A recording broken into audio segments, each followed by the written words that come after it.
Իդեալ համակարգը բացում է եվրոպական որակի եւ նրբագեղության դռները ձեր առաջ։ Հնարավորություն ընձեռելով ձեռք բերել եվրոպական արտադրողների լավագույն նմուշների նշված տեսականին մինչեւ 75% բացառիկ զեղչով։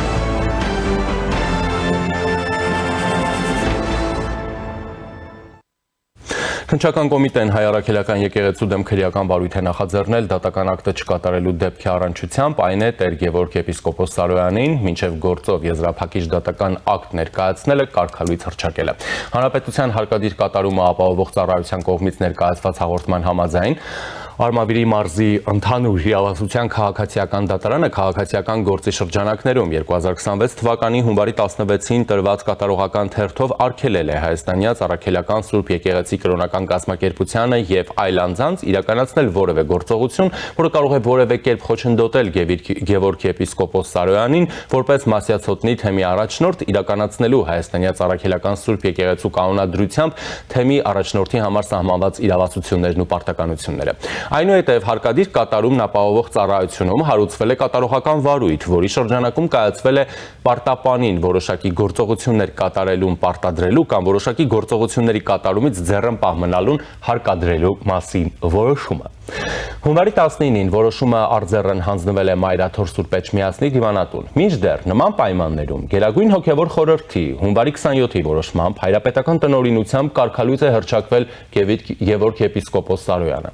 Նկատի ունենալով, որ հաղորդմամբ փաստվում են հիշյալ կատարողական վարույթի շրջանակներում հայաստանյաց առաքելական Սուրբ եկեղեցու համապատասխան ծառայողների կողմից իրենց ծառայողական լիազորությունները եւ դրանցով պայմանավորված ազդեցությունը օգտագործելով օրինական ուժի մեջ մտած դատական ակտը չկատարելու եւ այն չկատարելուն դրդելու առելևույթ հանցագործության դեպքեր հունվարի 29-ին Հանրապետության քննչական կոմիտեի հատկապես կարևոր գործերի քննության գլխավոր վարչությունում նախաձեռնվել է քրեական վարույթ։ Հիշեցնեմ, որ հունվարի 10-ին Գարեգին II կաթողիկոսը Գևորգ եպիսկոպոս Սարոյանին ազատել էր թեմակալ առաջնորդի պաշտոնից։ Իր հերթին եպիսկոպոս Սարոյանը հայց էր ներկայացրել դատարան ընդդեմ հայաստանյաց առաքելական Սուրբ եկեղեցու։ Եպիսկոպոսը պահանջում էր անվավեր ճանաչել Մասյացոտնի թեմի առաջնորդի պաշտոնից իրեն ազատելու մասին Գարեգին B. ամենայն հայոց կաթողիկոսի տնօրինությունը եւ որպես հետևանք վերականգնել Մասյացոտնի թեմի առաջնորդի իր պաշտոնը։ Դատարանը բավարարեց հայցադիմումի միջնորդությունը եւ կիրառել է հայցի բավարարման միջոց վերականգնելով իրեն իր պաշտոնում, մինչեւ վերջնական դատական ակտը կկայանա համապատասխան գործընթացների արդյունքում։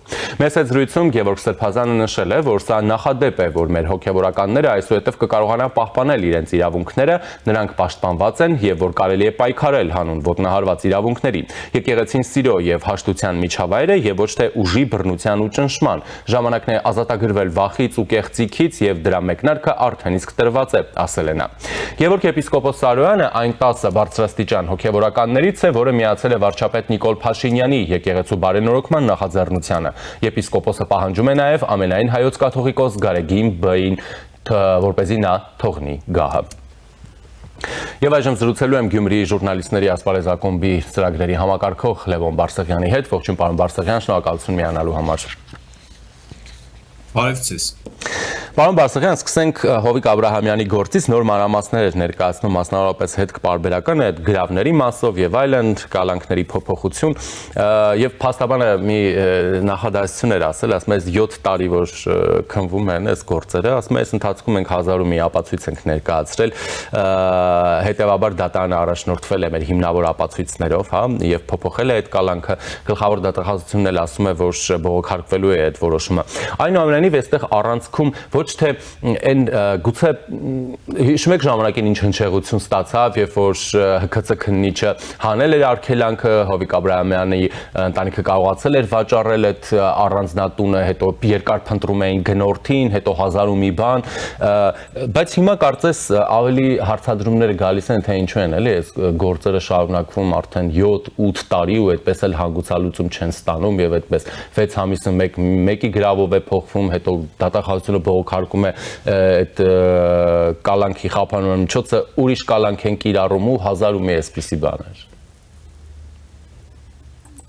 Ինչ ասեմ, նորություն չկա այդտեղ ասելու, այդ հարցերը հասցեատեր ունեն, դա պարոն Փաշինյանն է, իրենից պիտի հարցնել, թե ինչպես է լինում, որ 7 տարի իսկապես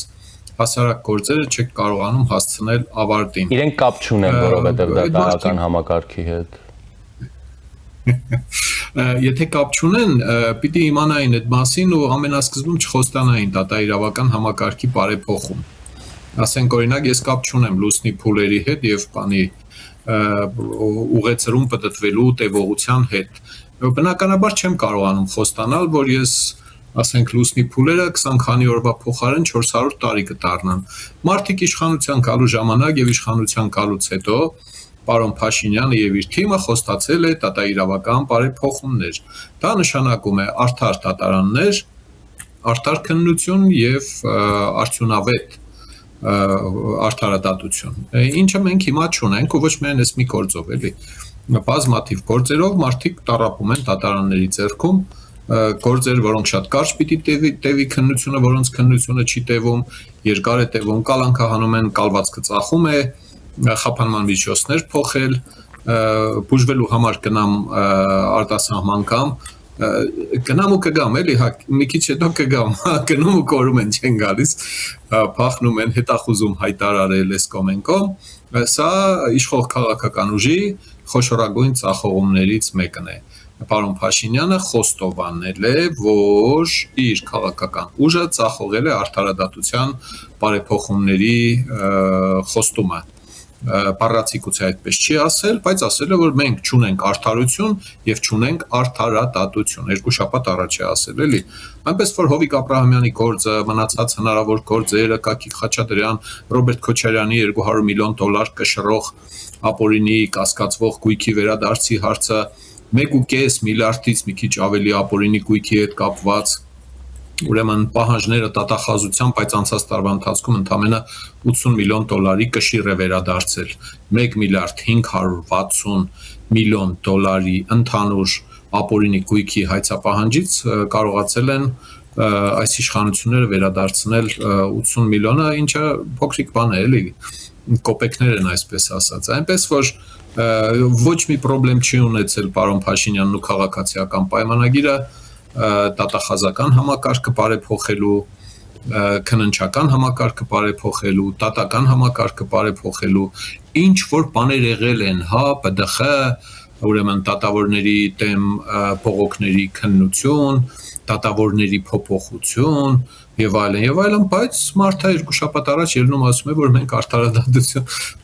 չեն արել, չեն կարողացել անել, խեղճեղն են իրենք, էլի, հա։ Էլ ինչ անենք, լավ չգիտեմ, ինչի պակաս են ունեցել։ Մի քիչ որ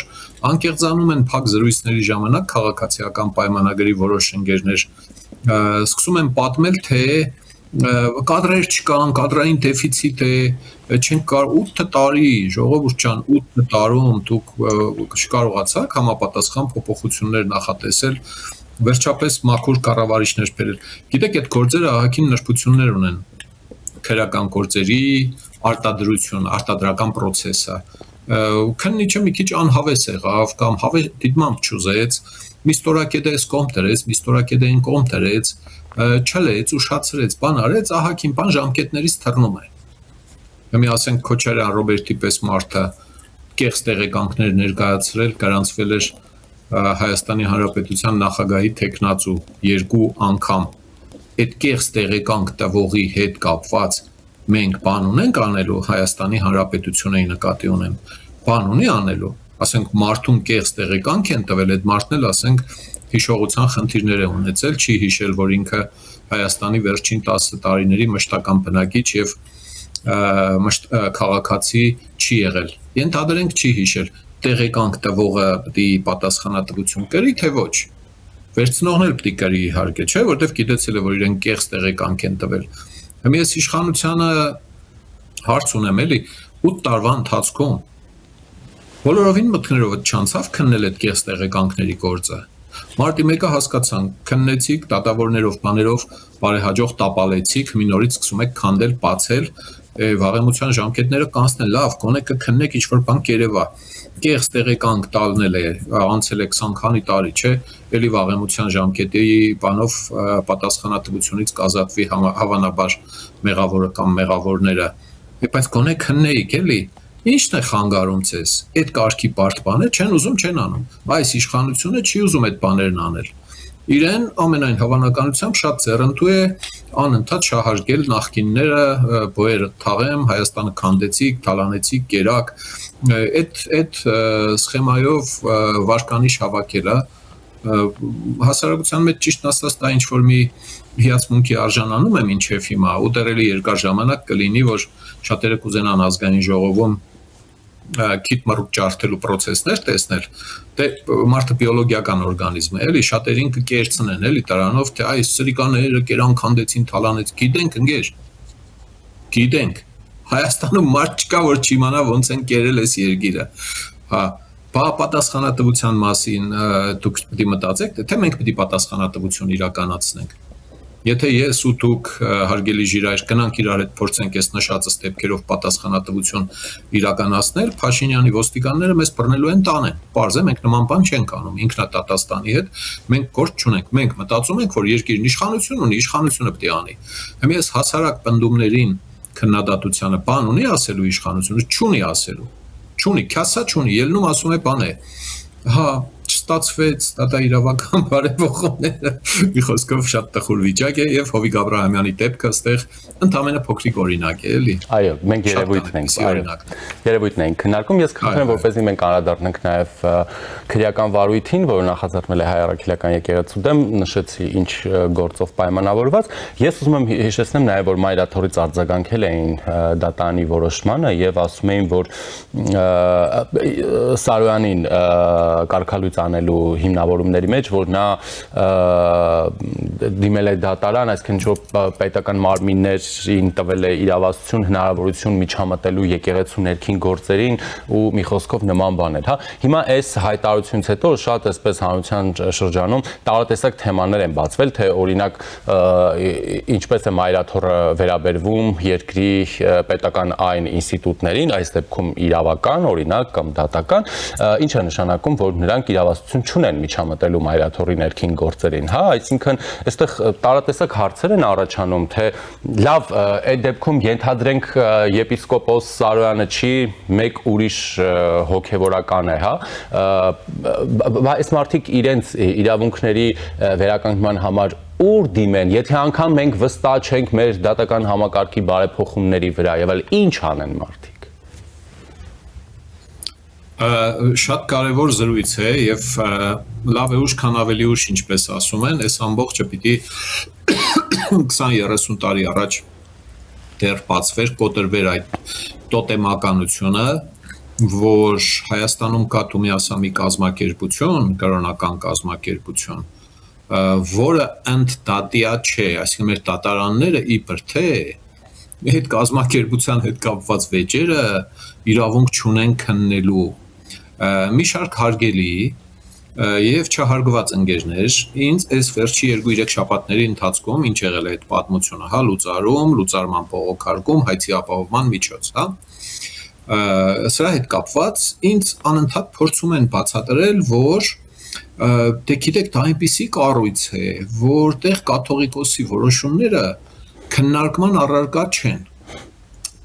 Եթե խոսքը վերաբերվում է, ես հակաճառում եմ բնականաբար եւ հրապարակավ բազմիցս արտահայտվել եմ, հիմա օրինակ այդ հրապարակային արտահայտվելուց դեպքերից մեկն է։ Եթե ներքին վարքային էթիկական հարցեր են, արժեքային հարցեր են, այդ կրոնական կազմակերպության ներքին քննարկումներին, լուծումներին, որոնումներին, վարքականոնային խախտումներից բխած պատասխանատվության համակարգին Հայաստանի իշխանությունները չպիտի խառնվեն։ Խաչակնքել 3 մատով, թե 2 մատով։ Ոչ մի Հայաստանի ներկա նախկին ապագա իշխանություն իրավունք չունի մտնել ընդեղ ասել, որ չէ, այսպես պիտի խաչակնքեք, կներեք, այս պրիմիտիվ օրինակի համար, հա, դա իրենց հավատքից բխած կոնկրետ բան է, ես իմ սկզբունք է, որոշ կրոնական կազմակերպություններում 2 մատով են խաչակնքում եւ այլն, էլի այդտեղ շատ չխորանա։ Բայց երբ խոսքը վերաբերվում է աշխատանքային օրենսդրությանը, գործատու աշխատող 1, երբ խոսքը վերաբերվում է կանոնադրական խախտումներին, այն կանոնադրության մասին է խոսքը, որը գրանցված է Հայաստանի Հանրապետության պետական ռեգիստրում։ պայմանական ասեմ, էլի, հա, առնվազն 2 տարին մեկ անգամ կազմակերպությունը պիտի ժողով գումարի, օրինակի համար։ Եթե չի գումարում, պետությունը պետք է ասի, ընկեր, այդ կազմակերպությունը լուծարել եք դուք, կամ կուսակցությունների մասին օրենքով։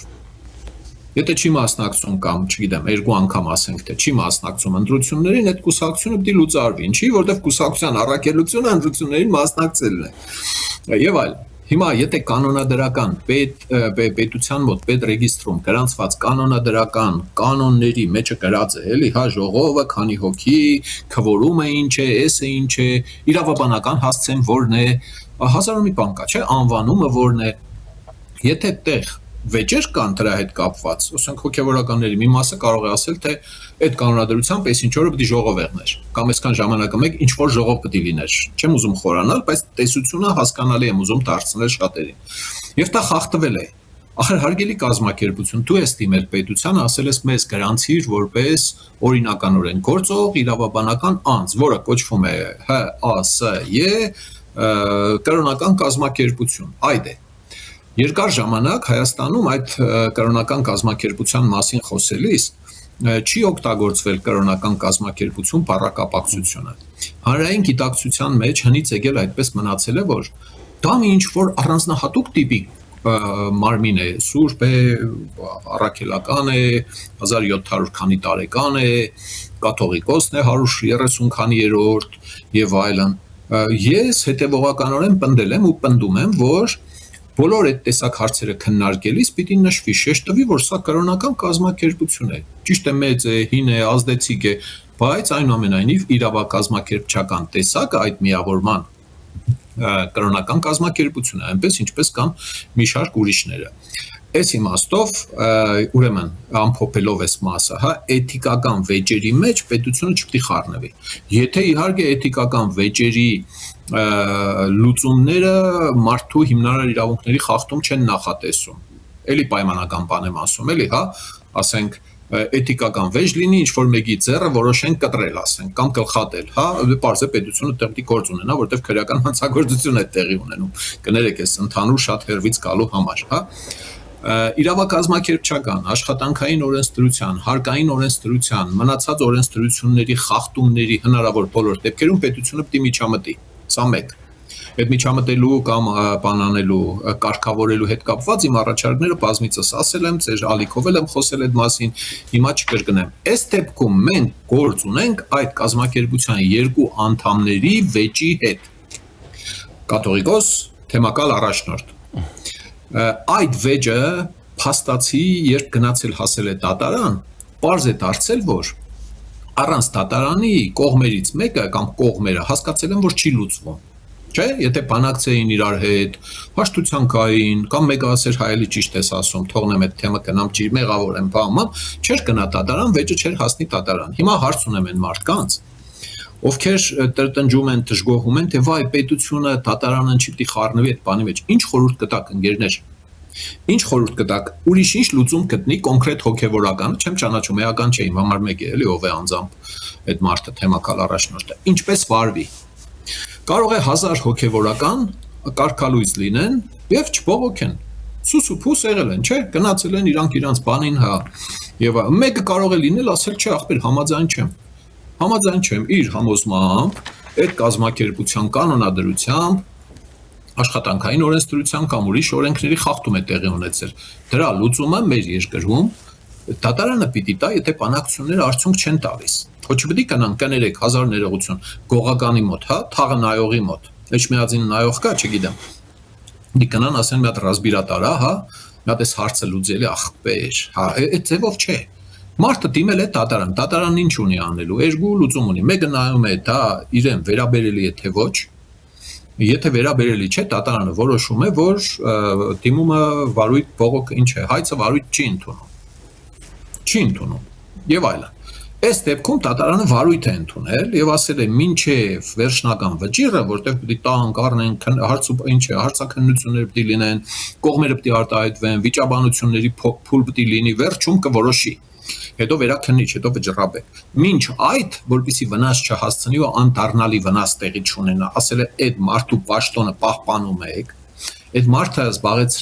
շարունակում է զբաղեցնել թեմակալ առաջնորդի գործը, պաշտոնը, մինչև վերջնական որոշումը կլինի։ Հիմա այդ իրավական դաշտում այդ process-ը կոչվում է հայցի ապահովման միջոց։ Մեկը խփում է մյուսի շուշեն ջարդում է, տուժողը դատարան է դիմում, ասում է բերեք ես փոխհատուցեք ես բանը ծախսս, դատարանը այն մարդուն կարող է բան անել, խափանման միջոց ընտրել գրավը։ Այդ ապագին գցելու ծախսից մի բան էլ ավել եւ այդ մարդուն ասել գնա ազատես, գնա տուն, գրավն են վերցրել, եթե փախար, չվերադարձար, չեկար դատարան, կորար, անհետացար, այդ քո գրավով էս մարդու, չգիտեմ, հա, ապագին հայցի ապահովման միջոցի փիլիսոփայությունը դա է։ Բերում են ինձ օրինակներ մարդու իրավունքների եվրոպական դատարանից, այսինչ երկրում, այսինչ հոգևոր առաջնորդի, այսինչ որոշումը բանը մարդու իրավունքների եվրոպական դատարանը գտել է որ ուրեմն դատարաններ ընդհանրապես չպետք է քննարկեն իբր։ Okay, ես չգիտեմ, լավ են արել, այնտեղ ինչ են արել։ Ես մեր երկրում համարում եմ, որ ոչ մի կազմակերպություն, այդ թվում ոչ մի կրոնական կազմակերպություն, ոչ մի 1800 կամ 4000 տարեկան կազմակերպություն իր գործունեությամբ արդարադատության համակարգից դուրս չպիտի լինի։ Էթիկան շեշտում եմ, ուրիշ խոսակցություն է։ Աստվածաբանական, դավանաբանական հարցերը երբ է վերադառնում Քրիստոսը երկրորդ անգամ գալու է ում ինչ անի ստեղ այդ հարցերը պետությունը չի քննարկում, պետության գործը չէ, բայց հարգը, турքը, աշխատանքային օրենսդրությունը, վարչարարությունը, որը նախատեսած է այդ կազմակերպության կանոնադրությամբ, Հայաստանի դատարաններում պետք է լսվի։ Հակառակից բերեք կանք, բայց այդ վեճերը որտեղ պետք է լսվեն։ Որտեղ պետք է լսվեն։ Պետք է սպասենք մինչև Քրիստոսը գա, այդ ռազմիրատնանի, հա կներեք։ Ռազմորկենանի բերի նստեցնի ասիլը կաթողիկոս, հələ դու ասա թեմակալ առաջնորդ, հələ դու ասա Փաշինյան, հələ դու էլ առաջ արի, էլի կներեք, այս խայտարակ ձևակերպումների համար, բա ուրիշ ինչ անեն։ Կաթողիկոսը եկեղեցին, նրանց պաշտպանները պետք է երջանիկ լինեն, որ վեճից հետո թեմակալ առաջնորդը դիմել է դատարան, բա ուր դիմի, ժողովուրդ ջան, ուր դիմի, զենքը վերցնի գնա, սկսի հարցեր լուծել այնտեղ։ Թող դատարանը որոշի, դժգոհ կմնան վերաքննիչ, դժգոհ կմնան վճռաբեկ, դժգոհ կմնան թող գնա մարդու իրավունքների եվրոպական դատարան։ Մեր պետության մեջ ով կողմ է որ լինի ճակերտավոր որևէ պետություն, որի վրա Հայաստանի օրենքները եւ դատական իշխանությունը չեն տարածվում, Հայաստանի Հանրապետության թշնամիներից է։ Այդպես մտածողները Հայաստանի թշնամիներն են։ Հոգևորականը վայ ձերբակալեցին, վայ բռնեցին, իա, հազար ներողություն։ Եթե հոգևորականը անցերն մխելի է, ինչ անենք։ Եթե այդպես է, լուրջ եմ ասում։ Լիքը խմբեր հավաքվելու են կրոնական կազմակերպություն հիմնեն։ Էլ պետար ծախսերով, հագուստը, մեքենան, տաճարները 75 անգամ թանկ, քան մայր տաճարի ուրեմն զարդարանքն ու, չգիտեմ, հարդարանքն է։ Հետո ասեն ախպեր ջան, մեզ չկպնեք, մենք կրոնական կազմակերպություն ենք, մեզնից հեռու գնացեք, այ քեզ բան։ Չպիտի լինի այդպիսի բան, ովքեր պնդում են, թե այդ կազմակերպության ներսի վեճերը Հայաստանի դատարանը չպիտի քննի, որ այդ մարդիկ պետականության մասին շատ աղոտ պատկերացումներ ունեն։ Սա վաղուց պետք է լիներ, վաղուց պետք է բոլորը համահավասար լինեին, օրենքի, դատարանի առաջ եւ այլն։ Հիմա նոր այս դեպքերով, այս լարումների բերումով նոր սկսում է կոտրվել այդ տաբուն։ Ոնց թե չմիացնի հայաթում իրավապահներ էին գնացել, դո լավ են արել, չհասկացանք։ Այդ ոնց եք որոշել, որ դա անկախ պետություն է։ Վատիկան եք սարքել, հա, չպիտի լինի Վատիկան Հայաստանի ներսում։ Այս իմ մոտեցումն է, չի փոխվելու, ես այս համոզմունքը ունեցել եմ շատ վաղուց, հա, հարգադիր կատարողներ, դատարանի որոշումը, եթե կամավոր չի կատարվում, օրինակ այս դեպքում որոշել է, որ պետք է այդ մարդը մնա իր պաշտոնին, մինչև վերջնական վճիռը լինի, այսինքն միջանկյալ որոշում է կայացրել։ Մեր օրենսդրությունն էլ ասում է կամավոր չկատարելու դեպքում քրեական հետևանքների է սա հանգեցնում, այսինքն եթե այդ մարդուն ներս չեն թողնում այդ բանը, շենքը, հա, թեմակալ առաջնորդի գրասենյակ ասենք, չգիտեմ, թեմական գրասենյակ, բանը, այդ դեպքում պետք է քրեական պատասխանատվության հարց ծագի։ Մի շարք դեպքերում, ուրիշ աշխատանքային վեճերից օրինակ բերեմ, մարդուն աշխատանքից շատ է եղել, ազատել են, մինչև մարդը դիմել է դատարան, մինչև դատարանը որոշել է հայցի ապահովման միջոց կիրառել այդ մարդու ֆիզիկայի ուսուցչի պաշտոնը պահպանելով, որ ինքը շարունակի գործի կնա, մինչև վեճն տեղլուծվի։ Տևել է ամիս, 2 ամիս, 3 ամիս, այդ ինչ հիմնարկում դրել են հաստիկացուցակի վերանայում են արել եւ կրճատել են այդ հաստիկը։ Հետո որ դատարանը որոշել է այդ մարդուն վերականգնել իր պաշտոնում, այդ հաստատությունը ասել է, գիտեք, մենք արդեն հաստիկացուցակով այդ պաշտոնը չունենք։ Մենք արհեստական, ասենք, քիմիկոսի հաստիկ չպիտի բացենք, էլի ստեղ։ Այս մի դեպքում դատարան դիմելուց մի օր հետո, ավելի ճիշտ բանը պաշտոնից ազատելուց եւ դատարան դիմելուց մի օր հետո դատարանը որոշել է հայցի ապահովման միջոց կիրառել եւ տրամաբանորեն չի կարող թեմը լուծարել, կարող է լուծարել հետեւյալ սխեմայով, որպեսզի այդ պաշտոնը լուծարվի, հա, մի քանի թեմեր միացնեն իրար, հա, երևի չեն հասցրել դա անել, որպեսզի այդ մարդը պաշտոն չստանա եւ չկարողանա վերականգնվել իր պաշտոնում։ Մի քանի թեմ միացնում են իրար, անունը մասյացոտներ, մի անգամ էլ մասյացոտնի եւ ջավախքի թեմերը ընդդադրենք իրար կմիացնեին, կասեին հիմա չկան նստավայր արդեն դարձել է Թալինը կամ Լանջիկի Լեռնանցքն է դարձել, ահա, այդ պաշտոնը էլ չունենք հարգելի դատարան, մենք իրեն վերականգնել չեն կարող։ Սրանք այն խուլիգանություններն են, որոնք աշխատանքային իրավունքի խախտումների ժամանակ անցյալում դիտվել են։ Հիմա էլ կարող է նման բան տեղի ունենալ։ Կներեք, եթե կարողացա մտքերս բացատրել այսեր, որ կուզեի ասել։ Շնորհակալություն, պարոն Բարսեղյան։ Շնորհակալություն։ Սրուցակիցս Գյումրիի ժուրնալիստների ասպարեզակումբի ծրագրերի համակարգող Լևոն Բարսեղյանն էր։ Մնացեք առաջինի հետ, ես Ժիրայր Ոսկանյանն եմ։